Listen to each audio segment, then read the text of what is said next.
In the name of the Lord Jesus Christ, I command you to stop scrolling. Be careful how you use the name of the Lord Almighty. Jesus is coming sooner than we have ever expected. Yes, it's true that Jesus is coming soon. What else do you have to say? He is coming here down to earth, and is bringing all his believers to the gates of heaven. Okay, yes, when Jesus returns, he will take the saved back to heaven. And all his non-believers will stay here on earth. Once you stay here down here, on earth you will either have two choices. Oh, if you're wicked and you get left behind at the second coming, you're not choosing anything. Because you see, 2 Thessalonians, Paul says the wicked will be destroyed by the brightness of the return of Jesus. In Jeremiah 25 says the same thing, the slain of the Lord, that is the wicked, will all be dead. There won't be anybody alive on the earth from humanity. All humanity on earth after the second coming, dead, gone, no breath, nothing. Get the devil's mark and get burned, and raped by the devil's demons for eternity. What? Where does the Bible say that? Hint, it does not. Or hide as safe as possible from the devil, and live through 7 years of the tribulation. There won't be a 7-year tribulation. People get that from Daniel 9 verse 27. But when we study this prophecy, we find out this 7-year prophecy applies to Jesus, not the end of time. This is part of a larger prophecy of the 490 years. And according to Ezekiel 4 verse 6, Numbers 14:34, a day in Bible prophecy is a year of literal time. This decree to rebuild Jerusalem is what started that 490-year prophecy. You can read about it in Ezra 7. We fast forward 483 years when Daniel says the Messiah would be anointed. That's when Jesus was baptized in 27 AD. This began that final 7-year prophecy of the 490 years, or what's commonly known as the 70 weeks.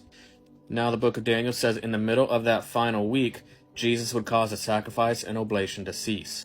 You see, the death of Jesus on Calvary put an end to the ceremonial law. The feast days, the sacrificial system, it's all abolished. That does not include the 10 Commandments, those are still binding. And in the middle of that week, sure enough, Jesus was crucified in 31 AD.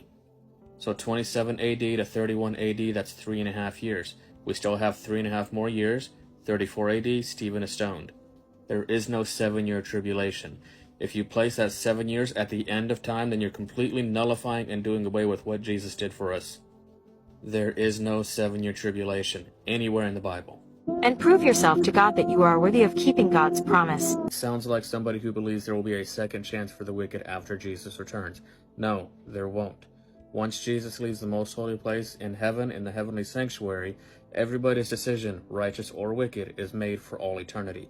There will be no second chance after the second coming. None.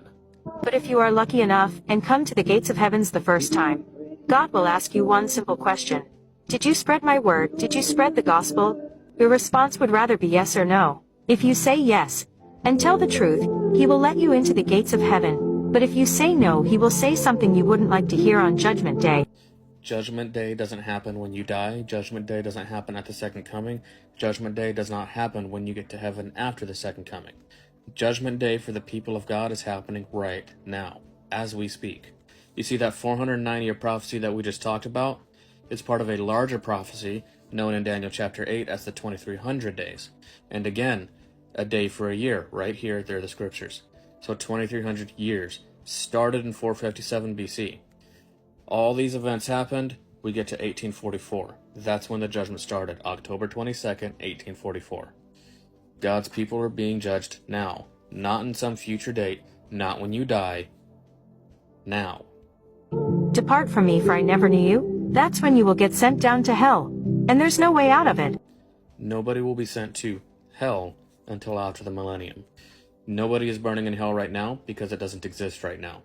Hell, as the Bible teaches it, is the lake of fire, which does not happen until after the millennium, according to Revelation chapter 20. And when it does happen, nobody will burn for eternity.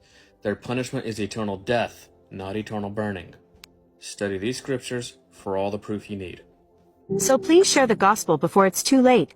Preaching an unbiblical false doctrine and using the fear tactic of eternal hellfire to try and scare people into sharing the gospel is only going to make people twice the sons of hell that you are. That's got to be one of the most egregiously awful, incorrect videos I have ever seen. Study the Bible for yourself.